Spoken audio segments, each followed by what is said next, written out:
your sustainability binder. I'm Jenna Scholdice, and I will be your host and presenter through our time together today. Next slide. So the agenda for today is an introduction of the topic. Then we're going to talk about some content to put into your binder, and then organizational tips, design strategies, due dates and timelines to help you get this done on time, and then I'll open up the floor to any questions or comments you may have.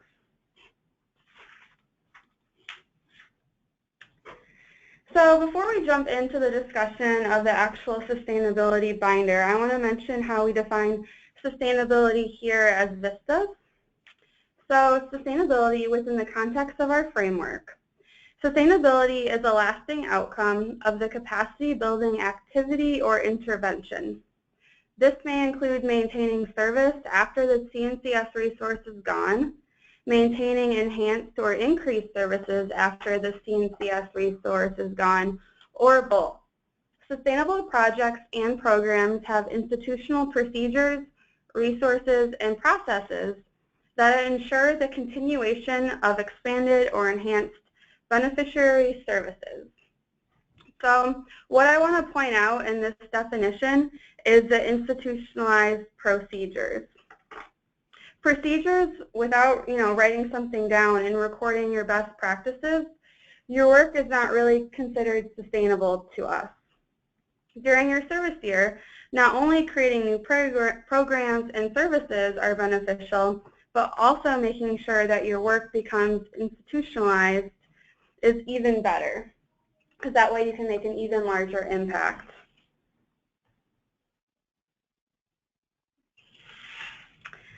Creating your webinar is one way to achieve or work towards the sustainability of your work. You may have heard me call the sustainability binder an exit binder, or maybe a standard operating procedures binder in the past, but I've landed on the term sustainability because it really highlights that we don't only want to write down our standard operating procedures, we also want to write down how to keep them sustainable. So this binder is going to be a how-to guide. You are giving your successor the necessary materials to do the job that you have learned and done without the hassle of reinventing the wheel, which provides an opportunity for your respective programs to grow and blossom. I'm going to introduce you to some important components of a sustainability binder and get you thinking about what to include and how to organize its content. It is important to understand that sustainability is not limited to what you have done, but also what you can do to solidify your program. Future staff, VISTAs, or other volunteers will benefit from your ability to address and describe the issues that you dealt with, but also strategies that you created to address those issues. So, what should a sustainability binder include? To use an analogy, if you consider your AmeriCorps year as a journey, and the next year you want the person who takes over from you to take off in the right direction, what would they need to know? They would need to know where you started from, what directions you tried to go, what obstacles you ran into, and how successful you were at getting around them. Where they might have to go again and where they shouldn't go again, so they don't have to make the same mistakes that you made. Next slide. I'm not a gambler, but I bet that your successor is not going to be able to read your mind. You want to start this process early. And you want to build off that analogy of your journey, you want to ask yourself some other questions, like, what do you wish you knew at the beginning of the year that you didn't know? Who was the most helpful person in orientating you with the site and AmeriCorps responsibilities? What is important to keep and what isn't? By asking yourself these questions, you're giving yourself time to reflect and plan what is most important before you even undertake this really large project. Then something else to consider is your position description and your VAD. You want to make sure that you cover everything listed in those 2 documents while you create this binder. And then the third general consideration is to make sure to plan with your important stakeholders. The stakeholders will also need to be a part of the sustainability process, because if you don't plan with them, they won't know how to continue your work while you're gone. Next slide. So from the VISTA Cafe or the VISTA campus, we have some peer support quotes. Dana said that binders are really helpful. I have been working on putting together a lot of information from the very basics, how to create a user account and troubleshoot common computer problems, to the complex, like the structure and purpose of training activities. And then Holly said, so the next VISTA can understand the project and where it is going instead of being in the dark. So you're not alone in this. Many other VISTAs have created a binder like you are going to. Content. You've experienced so much, so what are you going to put in your binder? Next slide. So everyone's binder is going to be different because every VISTA has a different year of service. But it is important to make sure you leave behind answers to all the questions that people ask about almost every kind of project. And below are a list of topic headers. You'll want to review this list and make sure that when you create your sustainability manual, you cover the appropriate topics or whatever ones really apply to your work in an orderly way.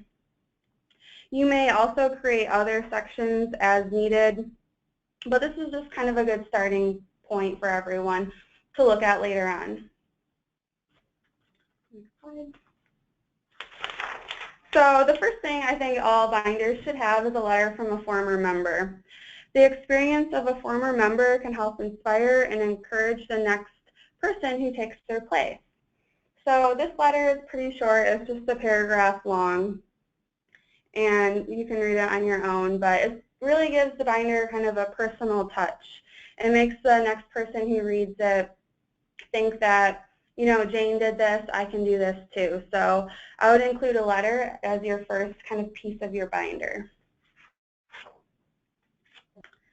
And then you want to go to general office procedures. There's a lot you could put into this or not put into it.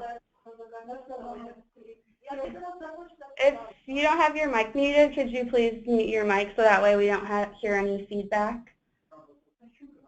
Thank you.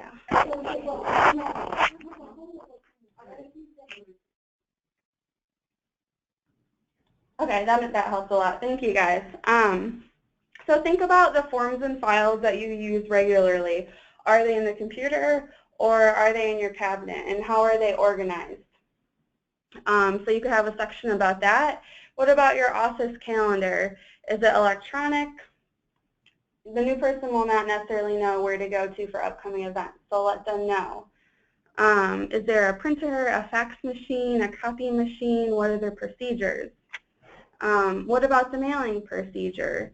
And you might have a person that you go to who will be able to explain this to you, like I did when I started my position, but I didn't remember everything they told me. So I think it would have been nice if it was written down somewhere so that I don't have to keep going back to the same person and kind of bothering them just to learn how to mail something. So having everything written down can be beneficial.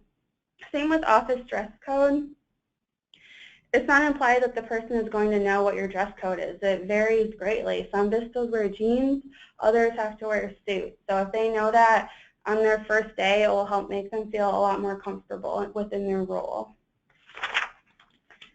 So then the other manuals that you've already written are important to include, along with the presentations you made, the forms and materials created, the flyers, brochures, publicity materials.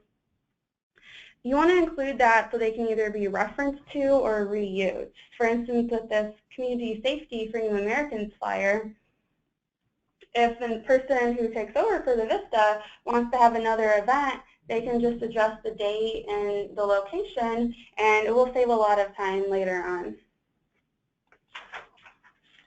Okay, so your monthly and quarterly reports, including the VAD updates and any supporting documents that you file with your reports, are a valuable record of your thoughts, priorities, and accomplishments throughout the year. So all reports should be included in your binder. And you want to include those in chronological order. And then I think it would be a really good idea if you ask several people who are not familiar with your work to read your reports. Don't try to give one person all of the reports because that could be too much for them. So break it up into manageable sections. And after they're done reading your reports, ask them, are there any questions you have?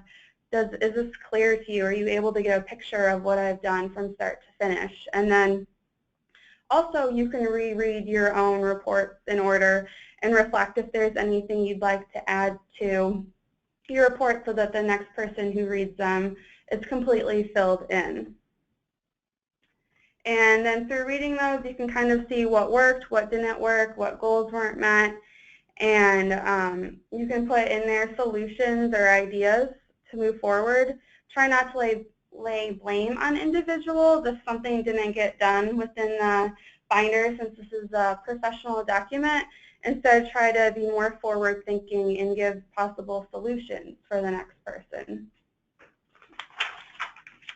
And then contacts. So make sure you know helpful contacts and make your successor aware of any challenges in communication. So you can kind of use this layout that I put down here as an example with a name, their position, organization, address, and notes. Or you can create your own style of doing that. But you will want to also let people know who you go to for questions within the contact section. So I always go to Ellen for IT. So in mine, I'm going to make sure to put Ellen's name down, and then I can go to her for computer issues or printing issues. And then leave behind contact information for all your contacts within your institution and the community. So it depends on how active you are in your community, but if you've created strong partnerships, make sure to share your contact information with everyone. And then we have another shout out from the V Cafe. Maureen says that the organization I'm working for is super spread out and has a lot of people and services. So the first thing I did was put in a directory of contacts and highlighted the important ones to know. So if this is the approach that you want to take, it will also work. If your organization has an existing directory of contacts, then maybe just keep that and highlight the ones that you know the next person will need to go to often. So in your contact section, you listed who you talked to and worked with during your service year. In the communication resources, you'll want to include information related to how you found them and how you talked and worked with them. And this is kind of an expansion of the notes that I mentioned earlier. So you'll want to also leave a record of important letters or emails. So if you made an agreement or a plan, you'll want to include that in the communication resources. Or if your organization uses listservs or web discussion forums, you'll want to leave directions for your successor on how to access those listservs, because if you don't have access to them right away, it can really push your schedule back and make someone feel really disconnected from their work. And then leave templates of successful letters used to solicit like support or donations, and that can be really helpful. If you spend a lot of time writing a grant or an appeals letter or in a letter trying to solicit donations, share that with the next person. And then community information. Help the person who follows you integrate well into your institution and be effective from the start by providing them with information about your organization and community. So if there's been newspaper articles about your community or your organization, put those in the binder so that the new person can get a sense for the politics and the culture. Compile any data you have on the community's population that is pertinent to your project. So you don't have to go out of your way and find a whole bunch of data, but there's probably data that you're already using for your project and that you have right there on your computer. So collect that all together in one spot and put that into your binder. List the best and most effective advertising techniques or community gathering places where the site can recruit volunteers. All communities are different. If they're rural, maybe the best place to use is Eventbrite. If they are very active in their community, maybe going through the local government, posting things there, or going to colleges is the best way. But make sure to write somewhere the techniques that you found along the way. And then this says, the next one says to leave a list with detailed information about partnerships you've established in the community, whether they are successful or unsuccessful. There's many different places you could put this information in your binder. You could put it under contacts or community information, or even you could create a separate category just for partnerships. And I'll talk about that a little bit later in the upcoming slides.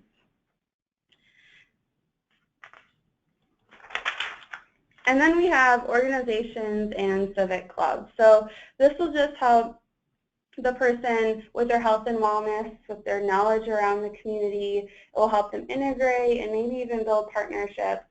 If you tell them some of the popular organizations like the YMCA or Knights of Columbus or the Alexandria Bicycle Study Commission. A lot of VISTAs are local recruits, but a lot are also coming from all over the country and have no idea about any of the clubs available. So if you have the time, maybe just list some of the most popular ones or useful ones that you can think of. So partnerships developed.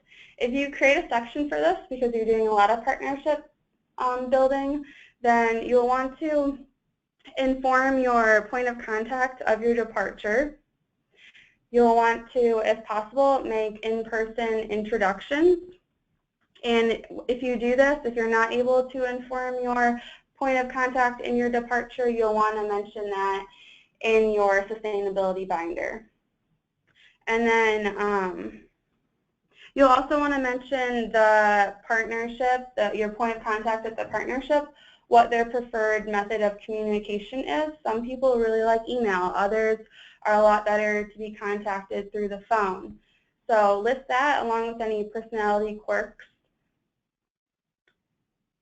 And also use your quarterly reports when you develop this section, because there's already a question in the report that asks partnerships that were developed. So if you just copy and paste that from your quarterly reports and add stuff to it, that could be a great starting point. Okay, volunteer development. Make sure you provide enough information on the volunteers you worked with throughout your year. Detail any procedures you use to manage volunteers, as well as answers to the questions below to make sure all pertinent information is left behind.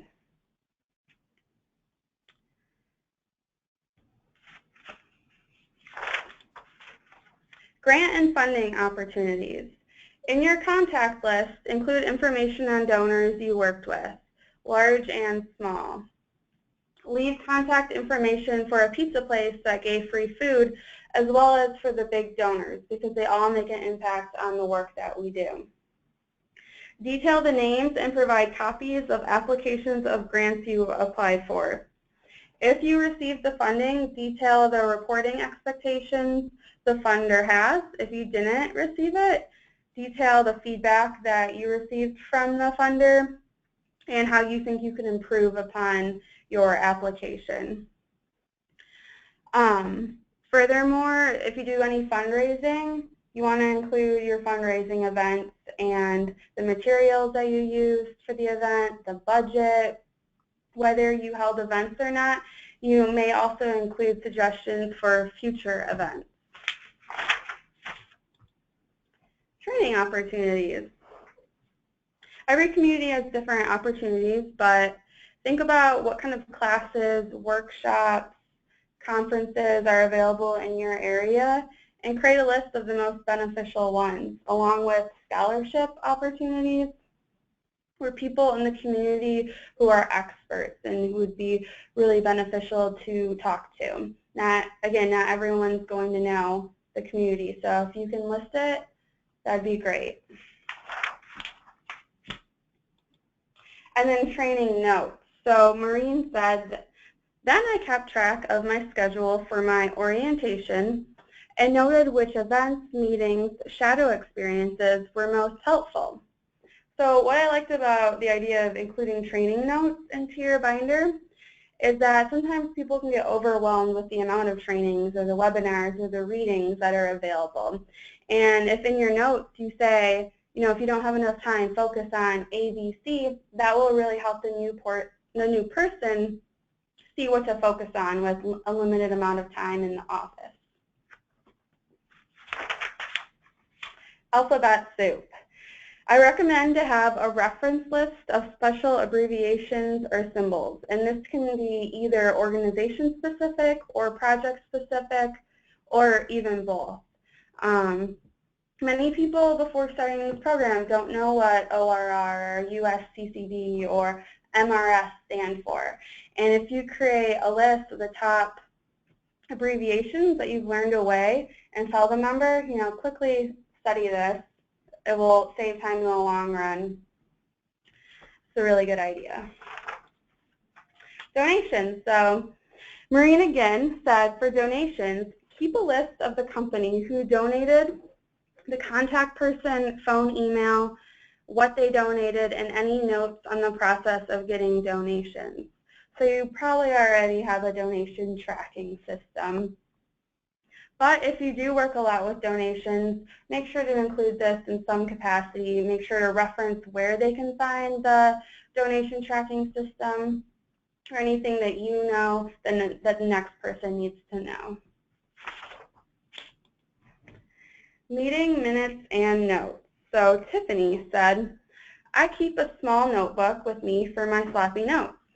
Then I tighten them up and throw them into my Civic engagement binder. Each community organization that I bump into meet with has their own divider. I'm keeping a set of notes in the binder of exactly how the meetings go and what was said. That way, throughout the year, I can start to notice themes without having to keep them all in my head. This is also a good resource for whoever comes after me to be able to see the history of our partnerships. So if you're like Maureen or if you're like Tiffany and you take notes and then you organize them really well, then I would include that in your binder. But if you're just taking notes and you don't organize them later, like the picture it depicts in the PowerPoint, don't include those because that will just take too much time for your successor to kind of filter through the information. So only include organized or filtered notes. Newsworthy. Keep all the newspaper clippings and press releases in your binder, or even if it's a social media press release, like in this PowerPoint, include that in your binder, and also make sure to email your VISTA leader all copies that you made in the news. Events. If you do a lot of events, then you'll want to have an event section, which includes a picture of the invitations you sent or the forms you used, and then the organizational details, like the committee notes, the budget, what worked, what didn't work. Or if you don't have a lot of events, you can just absorb this section throughout your other sections. The VISTA site application. I'm not sure how many of you have this, but it's important for everyone to read the application of the grant to kind of see the larger scope and to learn more information about the New Americans program. So if you don't have that, ask me and I can send it to you, but everyone should put this in their binder, maybe even right after the letter. I didn't read ours for a while until a couple months in, and once I was able to read it, I think it definitely gave me more knowledge, and I wish I had it earlier on, so include that in your binder. Okay, so the exit report is kind of like the first letter that you write to the new person, except for it's the last one. And this is the section you use to make lists and notes of what you think would make life easier for the upcoming VISTA or staff member. Written report of current ongoing activities, as well as a summary of what has been done during the year. So something that I think would be really great to include is the top 10 list. So top 10 things you wish you had known when you started, or the top 10 most important things to know about your site, or the top 10 things you would do if you continued with your site, because that can help your successor prioritize with what to start or what, can maybe wait. And then also include the orientation plan and the contact information for yourself if you feel comfortable doing so. That can be a great resource if there's more urgent questions and no one has the answer. If you're willing to leave your contact information, I think it could help serve our community even better.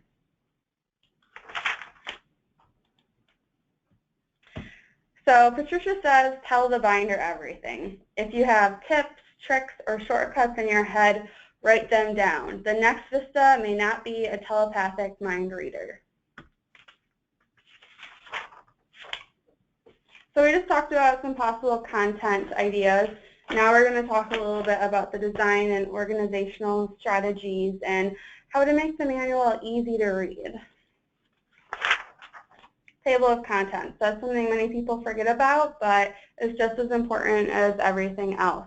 Because when people need help, they need to find an answer quickly, and that's what the table of contents will do. You can consider adding links in your table of contents, so when the user wants to find the section, they can quickly jump to it without reading through the whole document. And to my knowledge, you can't add links to a Microsoft Word document, but you can if you're using Google Docs. So maybe you'll want to use Google Docs to create your binder. Do use bullets instead of block text. Block text is just intimidating.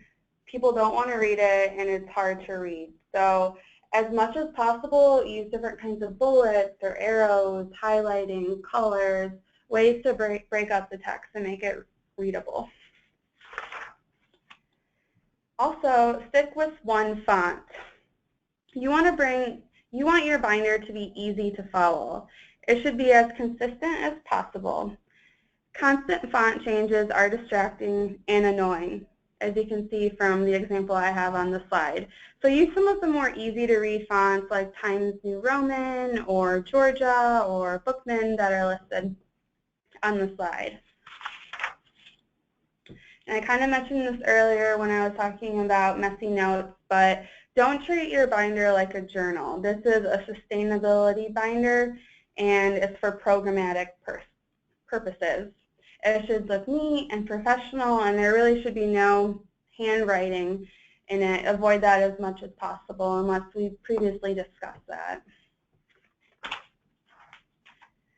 You can do either a physical or a digital binder. I think in a fairyland it would be great to have both, but I don't expect anyone to create both.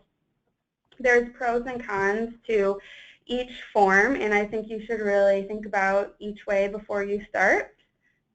Digital can be edited easily. Forms can be easily utilized or updated.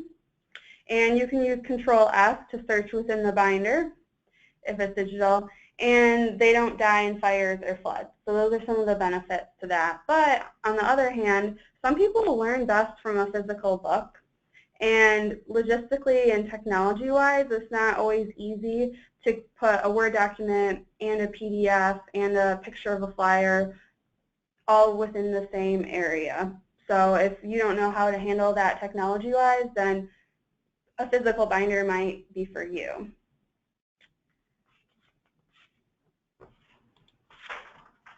And then one general tip for electronic sustainability from Steve. And Steve became a VISTA State Program Coordinator, so he probably has some great words of wisdom. He said, don't just leave your binder on your work computer. Passwords get forgotten and people lose access. Documents get missed when old machines are junked, etc. Burn it to Burn the data to a DVD or a CD. Put it on a flash drive. Save it to a network drive. Email it to everyone. Keep a copy for yourself. Anything that gets it out there, more places than being stuck on a single computer. So if you do save electronically, save it in every place possible. Okay, so how to get started with the organization of the binder is what we're going to talk about now. You can use chronological order. You can just organize your binder based off your start and end date and use your major projects to kind of guide it. And if you use this method, it's very important to include a calendar with dates that are clearly marked. And this kind of organization is really good for sites that have a lot of signature events. It's good for people who are very logical and like to read with a flow. But there's also cons to this system, and it's that not all content will easily fit into every category because you don't always work on continuous projects. Here's an example. January, they had a newsletter and a school week. In February, they had the registration deadline. That's one way you can do it. Or you could do it by topic of question. So this is organizing your binder through the way which people ask questions themselves. And this is helpful when people need help and they ask themselves the question and they can go to the binder and they can find it easily. It will direct them where to go. This is very flexible and it's more traditional, meaning it's been done a lot. But the con to it is that it's kind of tedious. It's like, how do you know what to include, what questions are important? Here's an example with general office procedures. If someone has a question, where are the office supplies? They will Control F within your binder, office supplies, and then they'll find the answer. Next. This is another example of a table of contents. Sorry, it's a little bit fuzzy, but I think it has a nice organization to it that you can come back and look at later. Okay, so other methods. I just really touched the basics and gave some ideas, but I want to open the floor to you guys to see if you had other methods or thoughts on how to successfully organize a binder, or if anyone's done this before. Go back.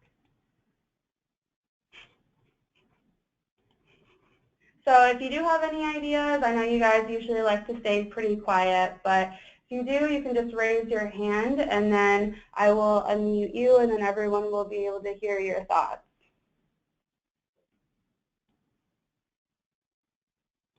Okay, well if anyone does think of something later on, you can share it during the Q&A. We will move on to the next slide. This says don't reinvent the wheel, which is why I was asking if you guys had any thoughts, because don't make more work for yourself. Research some examples of sustainability binders and use the resources in your office. I know for a fact that the person I sit next to, the program's associate, he created a binder just like this when he left his position. So it would be smart of me if I go and look at his binder to kind of see the way CCUSA likes their institutionalized processes to be printed out.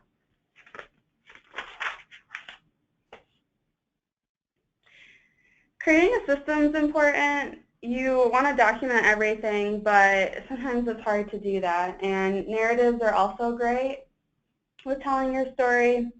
I really think that having more information is better than having not enough. I know I'm the kind of person, if someone gives me a manual, I'll actually read the whole thing. So give people the option. Having more information that's organized and clear to read is better than just having a one-page little introductory letter. Another thing that you can do to create a system for yourself is to identify all your documents easily. And you want to have like a file naming protocol. So if you're making a volunteer manual, say volunteer manual with the year, month, and date so that you can see all the versions that you've made and so that your successor can easily see all of your versions. And then also path files are a good idea, which I'll talk about a little bit later on. And consistency with the system is key. Create one, stick with it. You don't want to take time to learn new systems.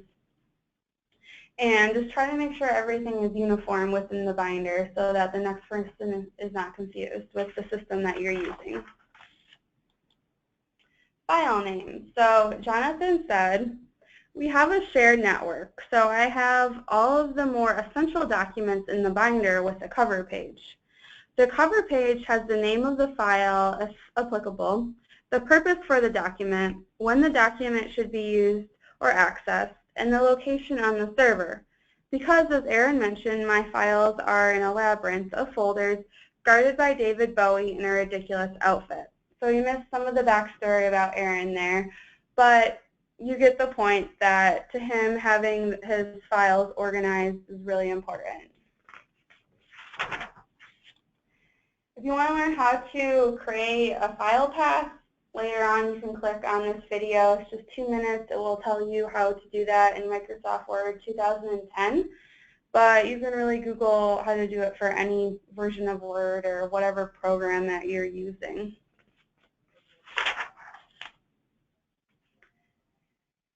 Loss prevention is really important. Your binder, once your binder is done, you don't want it to be lost. You don't want someone to not know where to find it or who to go to access it. So if possible, have the printed version and give that to your supervisor or someone who's going to be staying in the organization for the long run. Put it on the flash drive, the Google Doc, email, a shared server, a burned CD, as I mentioned earlier. But as you're creating it, think about the loss prevention. Don't only think about it once you create it, because there's so many opportunities for your information to get lost while you're writing it. And you can click on that video on your own time if you care to.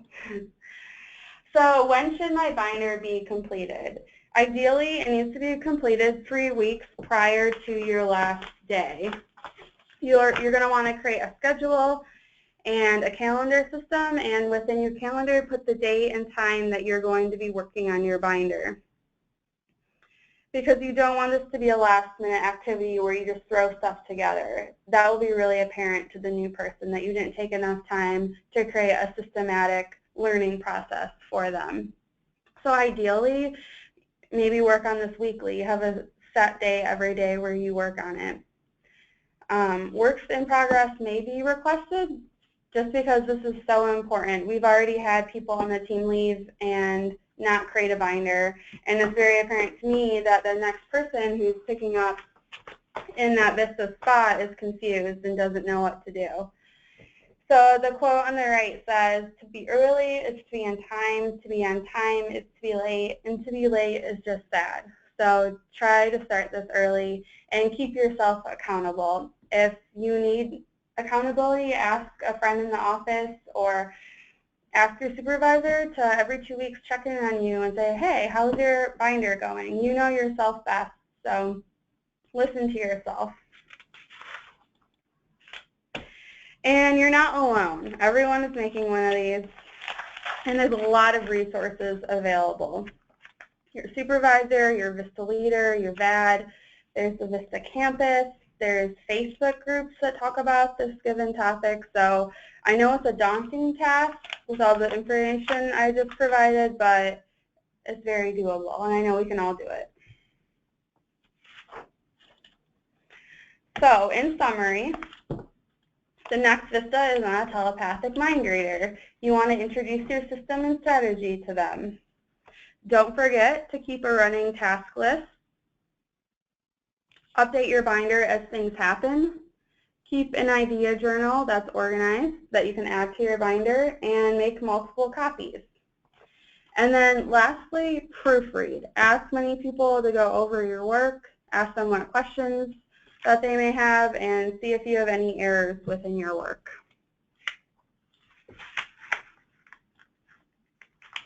So we have some final thoughts from Jonathan. And Jonathan says, the point is people. People are your best friends when it comes to sustainability, especially people that are going to be with your organization long term. Pawn all your projects off on them and give them all the information that they need. Really institutionalize your project. Make it part of the operating procedures of your organization. So I really liked his quote because it picks back off on the first definition that I mentioned of sustainability, which is institutionalizing your work.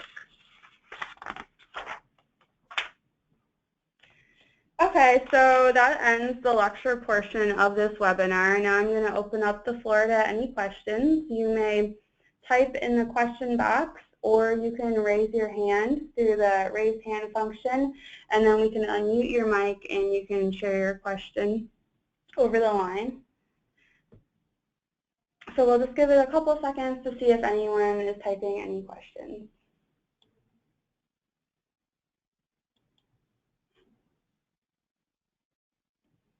The first question is just if this email will be, or if this PowerPoint will be emailed, and yes, it will. It will be posted to the CCUSA members page and on the team Facebook page, and then I'll additionally email the PowerPoint version. I think the recorded version is a bit too large to send though.